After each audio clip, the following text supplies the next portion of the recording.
¿Qué tal, estimados amigos y amigas? Los saludo este día para tener nuestra primera conversación en esta serie titulada Mis amigos y yo, en donde sostendré charlas cortas de entre 15 y 20 minutos con personajes muy relevantes en la vida privada y pública en nuestro país y con quienes tengo la fortuna de haber podido coincidir en diferentes momentos de mi vida profesional y poder considerarlos justamente mis amigos. Mi primer invitado es el físico Sergio Reyes Luján, quien fue rector general de la Universidad Autónoma Metropolitana, subsecretario de Ecología, presidente fundador del Instituto Nacional de Ecología, coordinador de vinculación de la Universidad Nacional Autónoma de México, director ejecutivo de Seguridad y Medio Ambiente en el Instituto Mexicano del Petróleo, entre otras posiciones, y que además es mi papá. Y por ello quise inaugurar con él esta serie. Bienvenido. Pues bueno, tú estás hoy en día involucrado en el mundo empresarial, desde donde eres responsable de la tecnología de un grupo de empresas que prestan servicios de ingeniería básicamente y ciertos temas específicos para otras industrias. Y ahí quisiera hacerte la primera pregunta que abarca dos mundos en los que te has desenvuelto. El académico, pero no necesariamente como profesor, sino como conductor del destino de la tercera universidad pública más grande del país en su momento, y el segundo, el empresarial. ¿Cómo piensas que la tecnología marcará el rumbo de la formación profesional y de las empresas, sobre todo con componentes científicos y tecnológicos en sus negocios?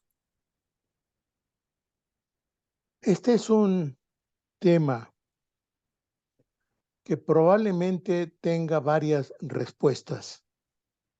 La primera de ellas es que el impacto del mundo empresarial en las instituciones de educación superior, particularmente en las universidades, todavía no deja sentirse con todo el vigor que debería. Probablemente porque no se han hecho esfuerzos suficientes en las universidades para acercarse más todavía al sector privado, y también parte de la respuesta pudiera ser que el sector privado no muestra el interés y el vigor suficiente para acercarse a las instituciones de educación superior. Pero no tengo ninguna duda que esto está cambiando y muy rápidamente por una razón fundamental. El mercado está mandando señales muy fuertes para que las universidades e instituciones de educación superior lo tomen más en consideración para el diseño de sus programas de estudio, para la identificación de los proyectos de investigación y ciertamente para enfatizar más los capítulos de vinculación que se tienen en las universidades con el sector privado, particularmente con el sector industrial. En otras palabras, aún en países como México, este tema llegó para quedarse y no tengo ninguna duda de que seguirá creciendo el interés en ambas partes. De otra manera, si esto por alguna razón no fuera suficientemente atendido por ambas partes, el mercado sería muy, pero muy, mandaría señales muy fuertes, puesto que los egresados de las universidades no estarían encontrando suficiente cabida en el sector privado, ya sea en el industrial, en el comercial o en el de servicios. Ok. Bueno, ligado a este tema y regresando un poco al ámbito académico, para mí uno de los principales valores agregados que una institución de educación superior puede dar es justamente esto que hablabas ahorita, ¿no? Esa alineación con la industria o con los distintos sectores económicos que albergarán a sus egresados, ¿no? Entonces, ¿cómo crees que el mercado debe influir en la definición de planes de estudio, creación de carreras? Es claro incluso que las profesiones que serán demandadas en el futuro hoy ni siquiera existen, ¿no?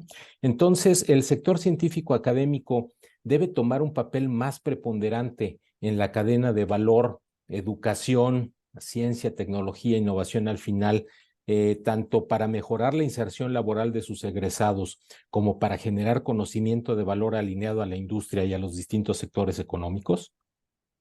Desde luego, Tomemos un ejemplo que está circulando en Internet en los últimos 2 días.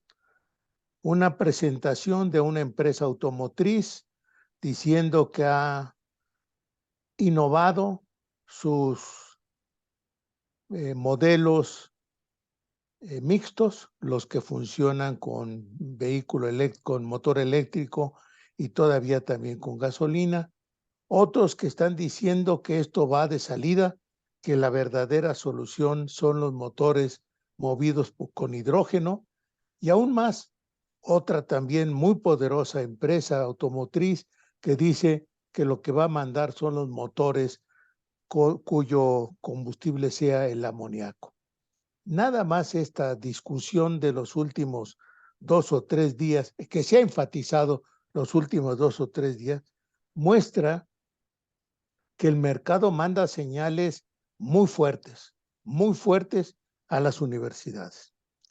Si a esto le agregamos cómo ha crecido en el último año, en este año, la presencia de la inteligencia artificial en muchos sectores, las universidades necesariamente han tomado nota de ello. No digo que haya sido esta semana, tiene varios años en que esto ha ido pasando.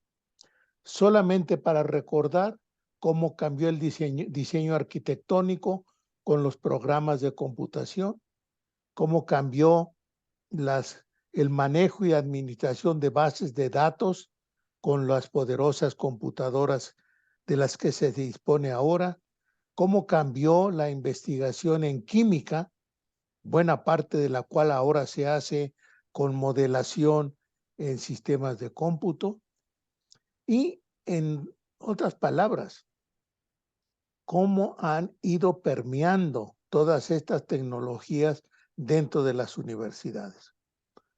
Yo cuando salí de la universidad era excepcional encontrar a alguien que hiciera investigación aplicada. Ya no digamos investigación aplicada, aún investigación experimental, investigación a base de experimentos, se hacía muy poco en el área que yo cultivaba, que era la física. Esto ha ido cambiando y ahora no solamente hay investigación experimental, también hay investigación aplicada y ciertamente investigación orientada directamente a las empresas. Esto ha tomado muchos años, más de los que me hubiera gustado, pero las cosas están cambiando. Pero hay otro factor que todavía no cambia mucho y es el recurso financiero que México le destina a la investigación, a la ciencia y a la tecnología. El último dato que yo tengo es que le destinamos como país el 0.4% del PIB. Esto quiere decir casi 10 veces menos porcentaje del que le dedican países como Corea del Sur u otros. El resultado neto de esto es que todavía no hay suficientes investigadores. También leí hace poco que tenemos escasos 200 investigadores por cada millón de habitantes. Esto quiere decir que tenemos un poco más de 25,000 investigadores activos y esto en un país como el nuestro dista mucho de ser lo esencial, lo necesario. Las señales que manda el gobierno todavía no son suficientemente poderosas y la receptividad que tienen las instituciones de educación superior todavía dista mucho de ser la apropiada, de ser suficiente para tomar plenamente las señales del mercado. Pero el mercado seguirá mandando señales muy fuertes y a las universidades y a los institutos politécnicos no les va a quedar más remedio que seguirse alineando en mejor escala a ese mercado. Esto no quiere decir que deje de hacer investigación básica, pero sí que debe orientarse más a aplicaciones. Bueno, quisiera yo revisitar un tema que tocaste en tu primera respuesta, porque me llama la atención que yo lo viví desde otro ámbito. Cuando fui director de innovación en el CONACYT y desarrollamos estos programas de apoyo a las empresas que debían venir acompañadas o vinculadas con una universidad, eh, creíamos que estábamos rompiendo ese paradigma, ¿no? De que no se hablaban la industria y las universidades, el sector científico académico, pero la realidad es que pues llegamos años después a tener el 90 y tantos % de los proyectos vinculados. Entonces tú lo viviste desde otro punto de vista porque fuiste coordinador de vinculación tanto en la UNAM como en la UAM, donde fundaste ambas coordinaciones, y bueno, y estabas justamente en ese tema de ver cómo se vendían proyectos de investigación hacia la industria, cómo se identificaban requerimientos de la industria para poder hacer. Entonces, ¿cómo sientes que ese tema de la vinculación entre el sector científico académico y el sector empresarial o la industria ha venido evolucionando y qué papel crees que juega en este tema de fortalecer esa alineación que debe de tener una con la otra, ¿no? Cuando, cuando pienso en las poderosas estructuras de investigación de la UNAM, de la Universidad Nacional Autónoma de México, de la Universidad Autónoma Metropolitana y algunas más, lo que me viene a la mente es que la inmensa mayoría, o no la inmensa mayoría, una mayoría de los investigadores reconocidos que yo recuerdo hacen investigación básica.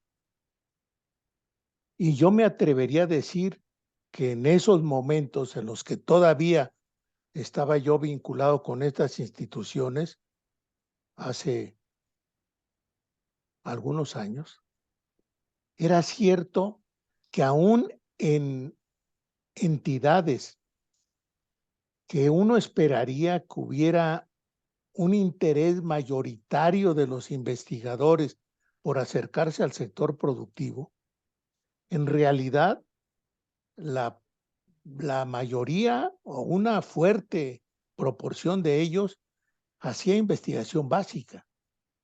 Quizá porque esto se le era más reconocido en los tabuladores académicos de las instituciones de educación superior. La publicación de los artículos de investigación era más reconocida y probablemente esto siga siendo válido todavía.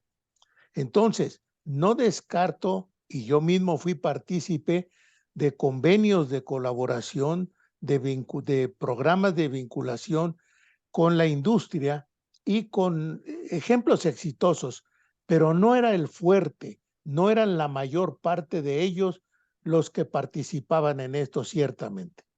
Ese es principal, ese es el problema fundamental que creo que hay que resolver.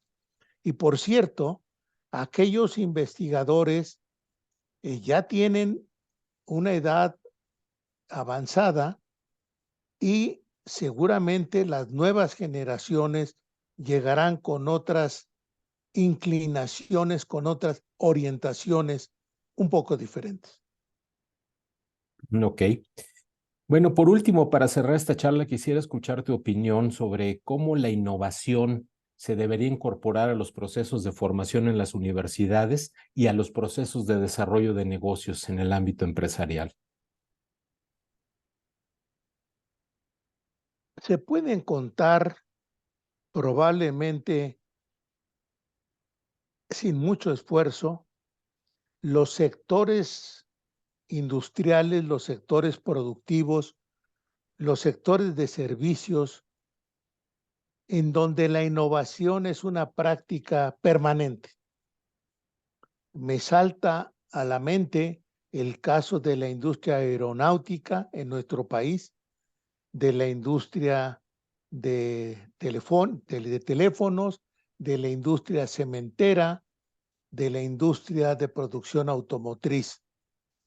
Nada más lo que está sucediendo en estos sectores muestra que la innovación, la modernización, la actualización, el estar en la competencia, cualquiera que sean el tipo de frases que se ocupen, ya se adentraron en estos sectores y no son los únicos.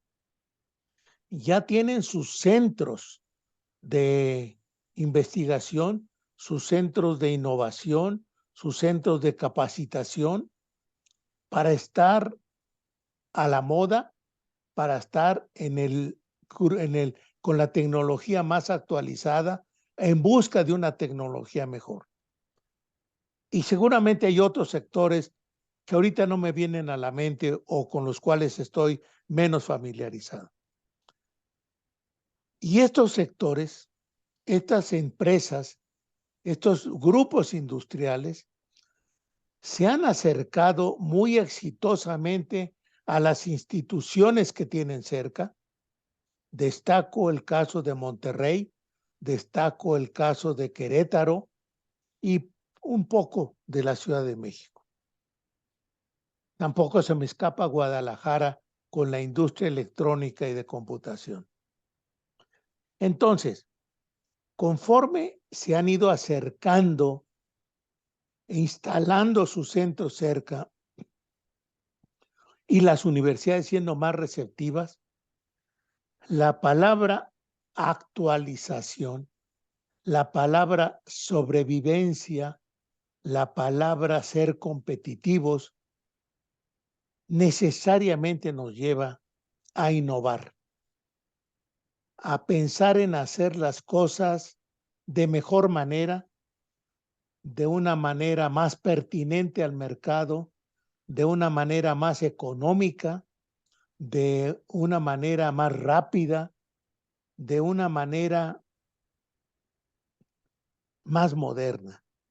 Y todo eso es producto de las tareas de innovación que ambas partes tengan que realizar. La industria para acercarse y proponer retos a las universidades y las universidades para tomar esos retos y, cuando menos, participar en alguna escala que les sea interesante. La innovación llegó para quedarse. La palabra no se usó mucho antes, pero ahora que se acuñó, me parece que es la palabra más pertinente para reflejar lo que hay que hacer en ambas partes. No nos queda más remedio si queremos ser pertinentes al mercado y al sector de educación y de investigación. Perfecto. Pues muchísimas gracias. Te agradezco mucho tu tiempo para esta primera charla de esta serie. Creo que dejamos en la mesa conceptos muy interesantes para que el público los pueda evaluar, puedan opinar y se puedan formar una opinión desde los distintos espacios en donde se desenvuelven profesionalmente. Te lo agradezco mucho. Un placer y Gracias. que Buenas sea tardes. exitosa la liga. Gracias.